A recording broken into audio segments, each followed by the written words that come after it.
Hi welcome again, this is Raju Kumar from संकल्प इंस। आज जो है मैं आपको यूज ऑफ सूट की एडवांस क्लास की वीडियो दे रहा हूँ। यूज ऑफ सूट की एडवांस क्लास की वीडियो को देखने से पहले अगर आपने यूज ऑफ सूट की बेसिक क्लास की वीडियो नहीं देखी है तो सबसे पहले आप यूज ऑफ सूट की बेसिक क्लास की वीडियो देखें। क्यों? क्योंकि हमने use of suit basic class में सूट का बेसिक यूज बताया है और उसके साथ साथ हमने बेसिक स्ट्रक्चर दिया, विद एग्जांपल हमने समझाने का काम किया, स्टेप बाय स्टेप आपको सिखाने का काम किया है। तो आज हम लोग यूज ऑफ सूट को एडवांस लेवल में पढ़ने का काम करेंगे कि सूट का यूज जो एडवांस लेवल में कैसे किया जाता है, कहाँ कहाँ किया जाता है और कितने तरीके से किया जाता है। तो इसका जो फर्स्ट यूज है सूट का, फर्स्ट यूज जो है सूट इज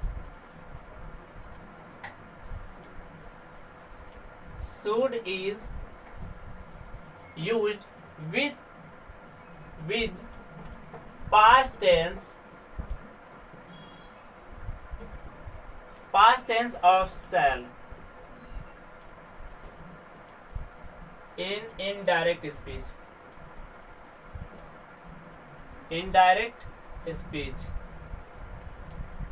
शुड का यूज जो है इनडायरेक्ट स्पीच में किया जाता है। जब इनडायरेक्ट स्पीच में किया जाता है, इनडायरेक्ट स्पीच में होता है तो इसका कुछ ना कुछ स्ट्रक्चर होगा, कुछ ना कुछ स्ट्रक्चर फ्रेम होगा। तो क्या स्ट्रक्चर है, किस तरह से स्ट्रक्चर फ्रेम होता है, उसे हम जानने का काम करते हैं। यानी यहाँ पे हमने लिखा है स्पीच, और स्पीच जो है हमारे दो तरह का होता है। कौन कौन सा? फर्स्ट होता है डायरेक्ट स्पीच और सेकेंड होता है इनडायरेक्ट स्पीच। जब डायरेक्ट स्पीच है तो इसका कुछ ना कुछ स्ट्रक्चर होगा। क्या स्ट्रक्चर है? इसका स्ट्रक्चर आपका होता है, दो तरह से इसका स्ट्रक्चर लिखा जाता है शॉर्टेड सेंटेंस में। तो सबसे पहले हम फर्स्ट को जानने का काम करेंगे डायरेक्ट का, और फर्स्ट को जानने का काम करेंगे इनडायरेक्ट का। उसके बाद हम एक एक कर सेकेंड को पढ़ने का काम करेंगे, जानने का काम करेंगे। यहाँ पे जो फर्स्ट स्ट्रक्चर होगा डायरेक्ट स्पीच का, वो होगा आपका subject plus said plus comma inverted comma subject plus shall plus V1 plus आपका अदर वर्ड और इन्वर्टेड कॉमा आपका क्लोज्ड होगा। ये तो आपका डायरेक्ट स्पीच का हो गया। जब डायरेक्ट स्पीच से इनडायरेक्ट में किया जाएगा तो उसका स्ट्रक्चर क्या होगा? उसका जो आपका स्ट्रक्चर होगा वो होगा आपका सब्जेक्ट प्लस, जो आपका ऊपर सब्जेक्ट होगा वो सब्जेक्ट आपका एज इट इज लिखा जाएगा, उसमें कोई चेंज नहीं होगा। उसके बाद जो है फिर यहाँ पे आपका सेड होगा प्लस, अब यहाँ से आपका कॉमा और इन्वर्टेड कॉमा को रिमूव किया जाएगा, ओमिट किया जाएगा। जब ओमिट किया जाएगा, रिमूव किया जाएगा तो इनडायरेक्ट स्पीच में कुछ ना कुछ ऐड किया जाएगा। क्या ऐड किया जाएगा? तो यहाँ पे ऐड किया जाएगा आपका कंजंक्शन। तो कंजंक्शन में क्या? कंजंक्शन में आपका डेट यूज किया जाएगा। फिर उसके बाद यहाँ पे आपका सब्जेक्ट के बाद में आपका शुड होगा, और शुड के बाद में प्लस V1 प्लस आपका अदर वर्ड होगा। सर आपने मुझे स्ट्रक्चर फ्रेम दे दिया, स्ट्रक्चर बता दिया, लेकिन एग्जांपल दीजिए ताकि मेरा भी दिमाग खुले, मैं भी बेहतरीन तरीके से सीख पाऊं, मुझे भी कोई दिक्कत ना हो। तो एग्जांपल आप देखिए, हमने एग्जांपल लिया I said comma inverted comma I shall go there. अब यहाँ पे आप देखो पहले स्ट्रक्चर को, ये सेंटेंस फॉलो कर रहा कि नहीं कर रहा। सब्जेक्ट के प्लेस पे आई, सेड के प्लेस पे said, comma inverted comma, subject के प्लेस पे आई, सेल के प्लेस पे सेल, V1 के प्लेस पे गो, अदर वर्ड में आपका देयर। अब इसको इनडायरेक्ट में चेंज करना है तो कैसे चेंज किया जाएगा? तो हमने आपको एक स्ट्रक्चर दिया, एक स्ट्रक्चर फ्रेम दिया है, उस स्ट्रक्चर फ्रेम का यूज करके चेंज किया जाएगा। कैसे? तो हमने कहा था जो आपका सब्जेक्ट होगा एज इट इज लिखा जाएगा, सब आई का आई, सेड,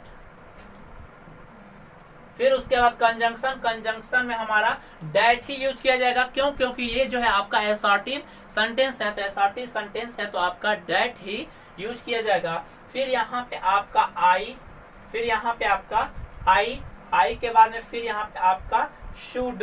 क्यों? क्योंकि ऊपर जो है आपका सेल है तो यहाँ पे आपका इनडायरेक्ट में आपका शुड यूज किया जाएगा। फिर उसके बाद जो है आपका गो, फिर यहाँ पे आपका देयर, इस तरह से करके डायरेक्ट से इनडायरेक्ट स्पीच में चेंज किया जाता है। ये हमने एक एग्जांपल दिया, एक एग्जांपल और देखिए ताकि आपका कॉन्सेप्ट जो है आज 100% क्लियर हो जाए, शुड में आपको कोई दिक्कत ना हो, कोई परेशानी ना हो।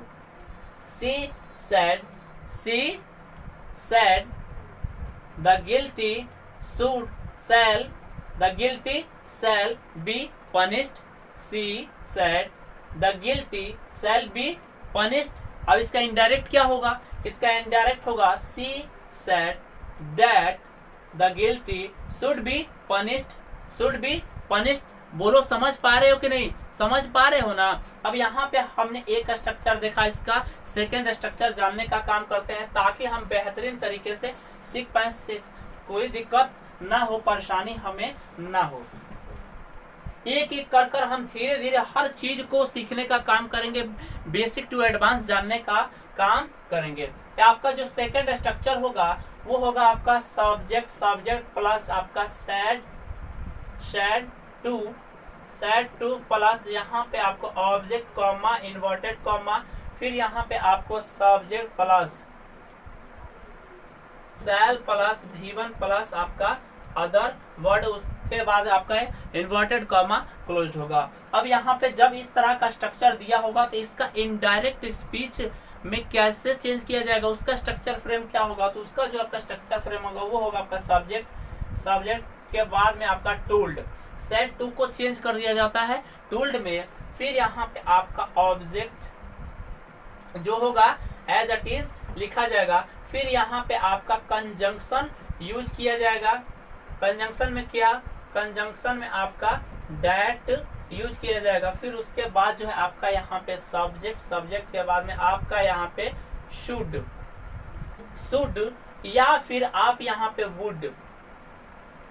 शुड या वुड आप यूज कर सकते हैं, और उसके बाद आपका V1 के बाद में आपका अदर वर्ड। अब शुड जो है आपका कितना परसेंट में यूज किया जाएगा, तो शुड आपका जो यूज किया जाएगा वो आपका 10% में शुड यूज किया जाएगा और 90% में आपका वुड यूज किया जाएगा। 10% में शुड यूज किया जाएगा और 90% में आपका वुड यूज किया जाएगा। अब सर आपने मुझे स्ट्रक्चर दिया, स्ट्रक्चर फ्रेम बताया, एग्जाम्पल भी दीजिए ताकि कॉन्सेप्ट क्लियर हो, 100% क्लियरिटी मिले। तो आप एग्जाम्पल देखिए, he said to me comma inverted comma I shall help you, I shall help you. आप यहाँ पे हमने जो आपको सेंटेंस दिया है उसको आप देखो कि पहले हमने उस स्ट्रक्चर को फॉलो कर रहा कि नहीं कर रहा, जो हमने आपको स्ट्रक्चर बताया है, जो हमने आपको स्ट्रक्चर दिया है। तब यहाँ पे आप देखें सब्जेक्ट के प्लेस पे हमने ही लिया शुड, सेट टू के प्लेस पे सेट टू, ऑब्जेक्ट के प्लेस पे मी कॉमा इन्वर्टेड कॉमा आपका, फिर सब्जेक्ट के प्लेस पे आई, सेल के प्लेस पे सेल, V1 के प्लेस पे हेल्प, अदर वर्ड के प्लेस पे आपका यू। इसका मतलब है कि ये जो सेंटेंस है आपका दिए गए स्ट्रक्चर को क्या कर रहा है, फॉलो कर रहा है। अब इनडायरेक्ट करना है तो कैसे करेंगे, तो यहाँ पे हमने आपको एक स्ट्रक्चर बताया है।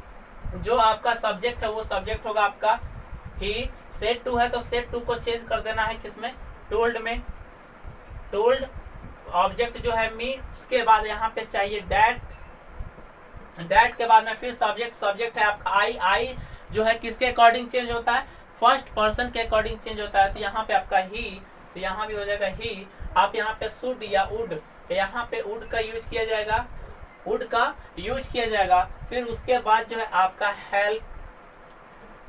Help me.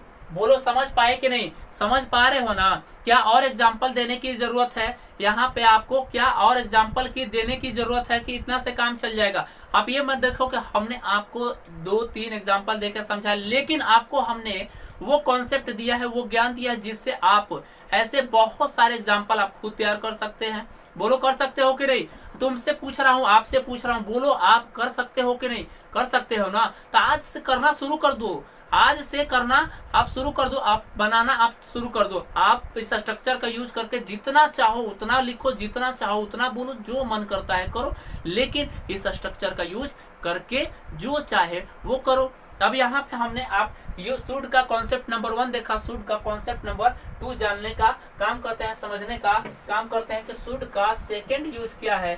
शुड का सेकंड यूज क्या होता है एडवांस क्लास में, उसे हम जानने का काम करते हैं, उसे हम पढ़ने का काम करते हैं। शुड का जो सेकंड यूज है, should is used to express formal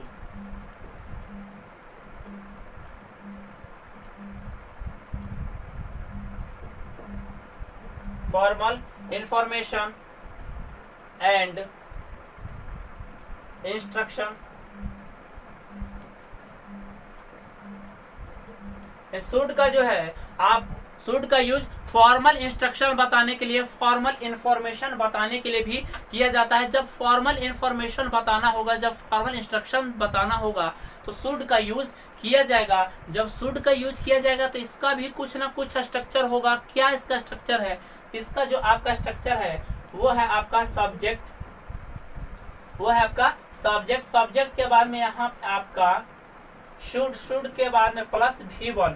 और यहाँ पे आपको याद रखना है कि शुड के बाद में कभी भी V2, V3, V4, V5 का यूज नहीं किया जाएगा। अगर आप subject plus shall plus V2, V3, V4 या V5 का यूज करते हैं तो आपका सेंटेंस एरर होगा, इंग्लिश का ब्लंडर होगा, सेंटेंस आपका राइट नहीं होगा। तो क्या करना राइट होगा?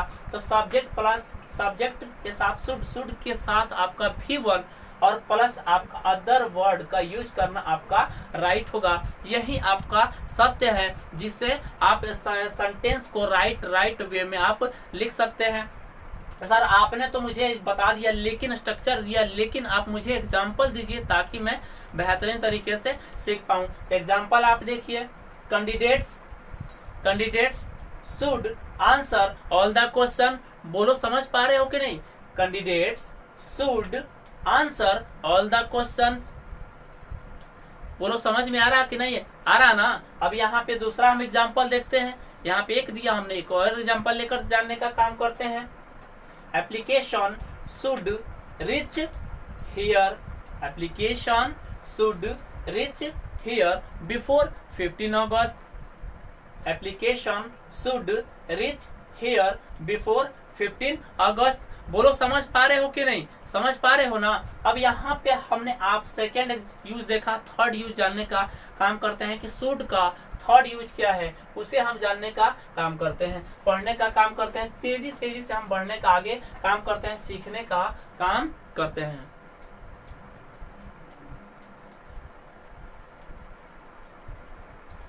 शुड इज यूज्ड टू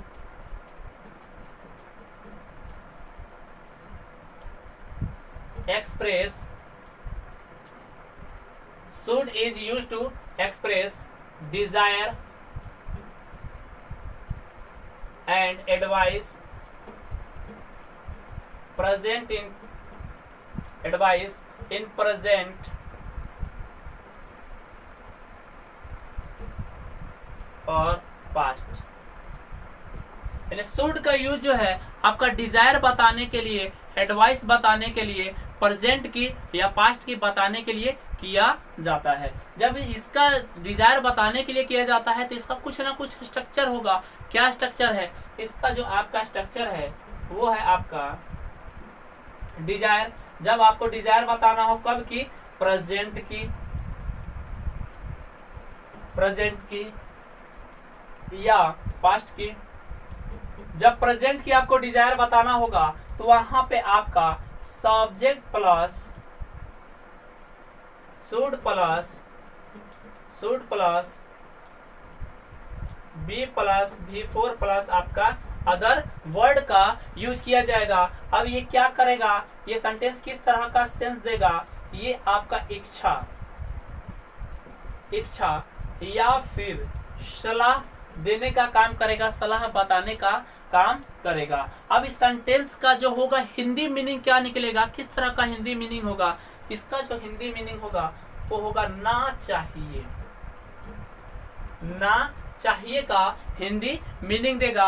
अब इसे हम एग्जाम्पल के साथ समझने का काम करते हैं ताकि हमारा कॉन्सेप्ट जो है 100% क्लियर हो, कोई डाउट ना रहे। You should be reading English, you should be reading English, आपको इंग्लिश पढ़ते रहना चाहिए। You should be speaking English, आपको इंग्लिश बोलते रहना चाहिए। He should be writing English, आपको इंग्लिश लिखते रहना चाहिए। He should be speaking English, उससे इंग्लिश बोलते रहना चाहिए। बोलो समझ पा रहे हो कि नहीं, समझ पा रहे हो ना। We should be reading English, हम लोगों को इंग्लिश पढ़ते रहना चाहिए। बोलो समझ में आ रहा कि नहीं आ रहा। अब ये क्या कर रहा है, सारा का सारा सेंटेंस जो है आपका इच्छा बताने का काम कर रहा है, डिजायर बताने का काम कर रहा है, आपका सलाह देने का काम कर रहा है। जब आपको पास्ट की डिजायर बतानी होगी तो उसका स्ट्रक्चर क्या होगा, उसका स्ट्रक्चर फ्रेम क्या होगा, उसका स्ट्रक्चर फ्रेम होगा आपका subject plus should plus have plus V3 plus other word. जब आपका इस स्ट्रक्चर पे सेंटेंस दिया गया होगा, सेंटेंस लिखा गया होगा, तो उसका मीनिंग क्या होगा, किस तरह का सेंस देगा, ये सेंस देगा आपका पछतावा का, पछतावा का या अफसोस का, या अफसोस का सेंस देगा।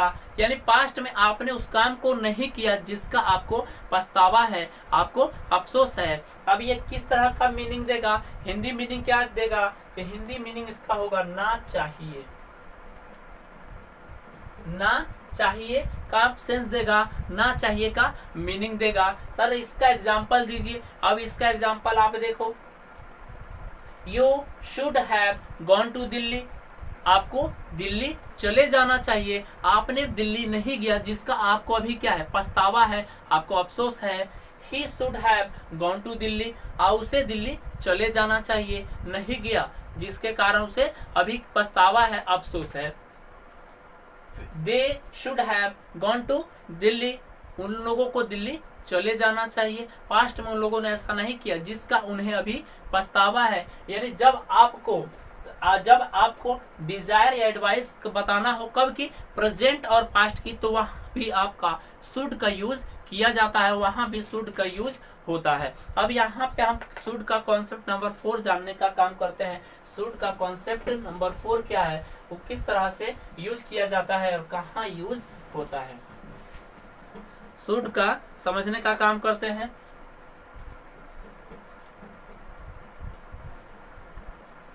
Should is used in conditional sentences.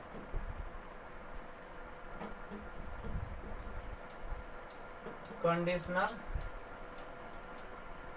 Sentences यानी शुड का यूज जो है कंडीशनल सेंटेंस में किया जाता है। कंडीशनल सेंटेंस में किस लिए किया जाता है, तो शुड का यूज जो है आपका कंडीशनल सेंटेंस में अनरियल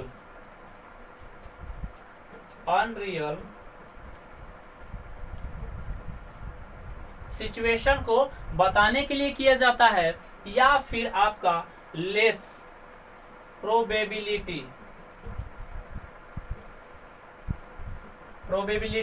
बताने के लिए किया जाता है। जब आपको अनरियल सिचुएशन बताना होगा तो उसका स्ट्रक्चर क्या होगा, तो उसका जो आपका स्ट्रक्चर होगा वो होगा आपका if plus subject plus verb plus object,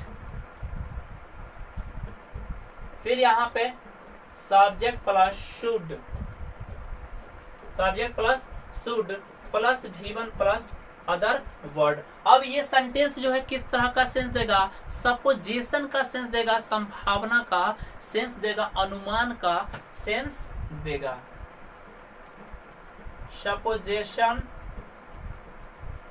बताने का काम करेगा, सपोजिशन देने का काम करेगा। सर इसका भी आप एग्जांपल दीजिए, तो आप इसका एग्जांपल देखो ताकि आपका कॉन्सेप्ट 100% क्लियर हो, कोई डाउट ना हो। If I were you, if I were you,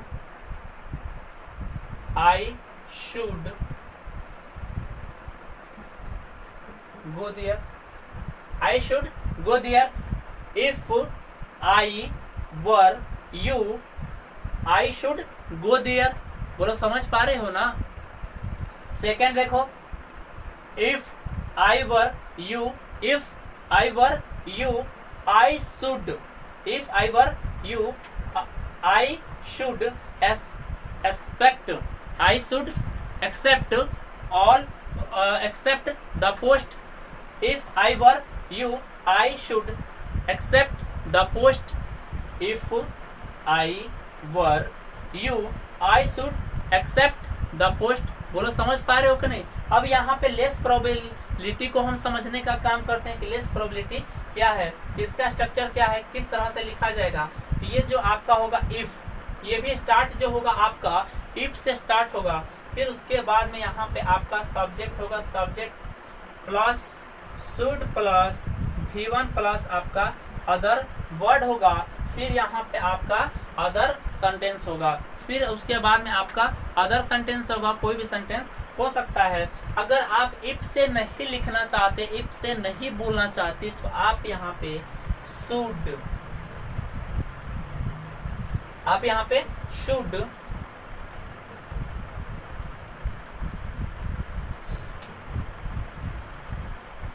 should plus subject plus V1 plus other word का यूज करके आप लिख सकते हैं, आप बोल सकते हैं। सर इसका भी एग्जांपल दीजिए ताकि मैं और बेहतरीन तरीके से सीख पाऊं। If you should need anything, if you should need anything, you can call me, you can call me. अगर if you should need anything, you can call me, यानी उसकी संभावना कितनी है, उसके जरूरत की संभावना कितनी है, ना के बराबर। यानी जब आपको लेस प्रोबेबिलिटी दिखाना होगा, ना के बराबर आपको संभावना दिखाना होगा, तो इस स्ट्रक्चर का यूज किया जाएगा। अगर आप इफ के साथ नहीं बोलना चाहते तो आप शुड लगाकर भी बोल सकते हैं, शुड लगाकर भी आप लिख सकते हैं। Should, if you need, if you need anything, you can call me. Should you need anything, should you need anything, you can call मी। बोलो समझ पा रहे हो कि नहीं? हमने आपको बिल्कुल बेसिक से सिखाने का काम किया, समझाने का काम किया, बताने का काम किया। अब यहाँ पे हम कॉन्सेप्ट नंबर 5 को जानने का काम करते हैं, समझने का काम करते हैं, ताकि कोई परेशानी ना हो, कोई दिक्कत आप शुड में ना हो।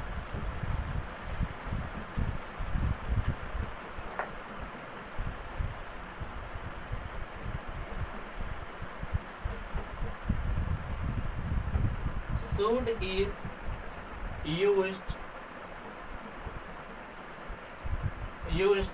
to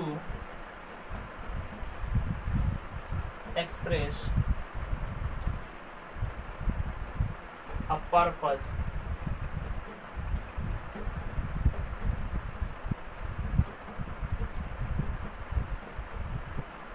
with a list। यानी शुड का यूज जो है आपका पर्पस बताने के लिए भी किया जाता है, किसके साथ? लिस्ट के साथ। अब यहाँ पे हमें लिस्ट को समझना होगा, लिस्ट को जानना होगा। तो लिस्ट जो है किस तरह का मीनिंग देता है? तो लिस्ट जो है आपका ये मीनिंग देगा आपका कहीं ऐसा ना हो, कहीं ऐसा ना हो का मीनिंग देता है। कैसा मीनिंग देगा? ये देगा आपका कहीं ऐसा ना हो। और ये जो है आपका एक निगेटिव वर्ड है, निगेटिव वर्ड है। इसके साथ कभी भी नो, नॉट या नेवर का यूज नहीं किया जाएगा। नो, नॉट, नेवर का यूज नहीं किया जाएगा। अगर आप नो, नॉट, नेवर का यूज करते हैं तो आपका सेंटेंस रॉन्ग होगा, राइट नहीं होगा। अब इसको भी हम स्ट्रक्चर से समझने का काम करते हैं, इसका स्ट्रक्चर क्या होगा, किस तरह से लिखा जाएगा और इसका एग्जाम्पल क्या होगा, उसे हम जानने का काम करते हैं।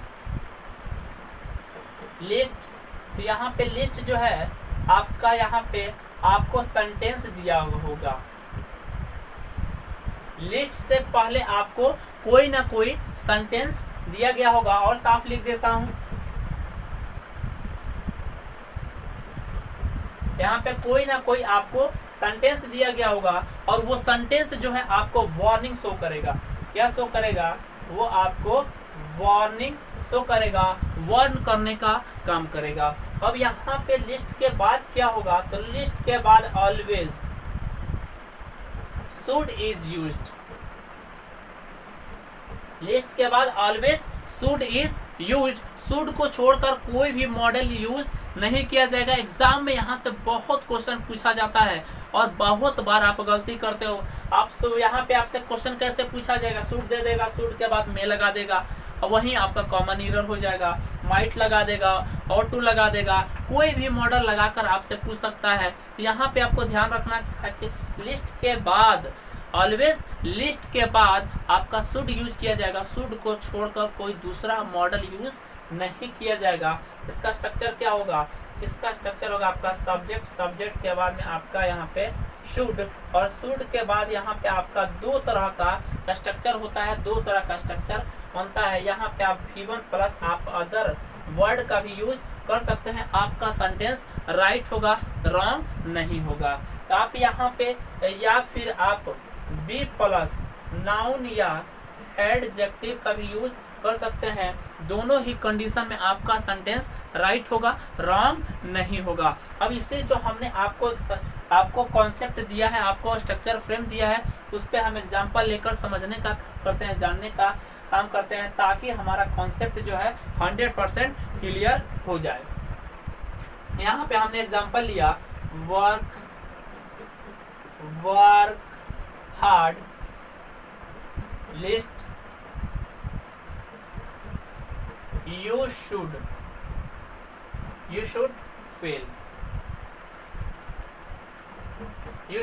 fail, work hard. अब बोलो वर्क हार्ड आपका सेंटेंस है कि नहीं? सेंटेंस है ना, वर्क हार्ड आपका सेंटेंस है। तो हमने कहा क्या करेगा? आपको वर्न करने का काम करेगा। वर्क हार्ड, कड़ी मेहनत करो। लिस्ट, कहीं ऐसा ना हो कि यू शुड फेल, कहीं आप फेल हो जाएं। कड़ी मेहनत करो, कहीं ऐसा ना हो कि आप फेल हो जाएं।